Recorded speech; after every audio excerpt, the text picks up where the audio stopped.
সাভারের আশুলিয়া শিল্পাঞ্চলে বেতন বৃদ্ধির দাবিতে শ্রমিকদের সঙ্গে আইনশৃঙ্খলা বাহিনীর সংঘর্ষ হয়েছে। এ ঘটনায় গুলিবিদ্ধ হয়ে কাউসার হোসেন খান নামে একজন শ্রমিক নিহত হয়েছেন। এ সময় গুলিবিদ্ধ হন আরও 2 জন। আজ 30শে সেপ্টেম্বর দুপুর 2:30টার দিকে এনাম মেডিকেল কলেজ হাসপাতালের ডিউটি ম্যানেজার ইউসুফ আলী গণমাধ্যমকে বিষয়টি নিশ্চিত করেন। নিহত কাউসার Hossain Khan mango text limited পোশাক কারখানার শ্রমিক বলে জানা যায়। গুলিবিদ্ধ 2 জন হলেন নায়েন ও রাসেল। এ ঘটনায় আহত হয়েছেন আরও 20 জন। ঘটনার পর থমথমে পরিস্থিতি বিরাজ করছে গোটা শিল্পাঞ্চলে।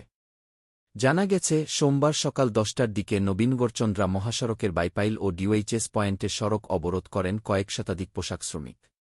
সেখানেই এই সংঘর্ষের ঘটনা ঘটে। এনাম মেডিকেল কলেজ হাসপাতালের ডিউটি ম্যানেজার ইউসুফ আলী গণমাধ্যমকে জানিয়েছেন, কাউসার হোসেন নামে এক ব্যক্তিকে মৃত অবস্থায় হাসপাতালে আনা হয়েছে। এছাড়া গুলিবিদ্ধ 2 জনকে হাসপাতালে চিকিৎসা দেওয়া হচ্ছে।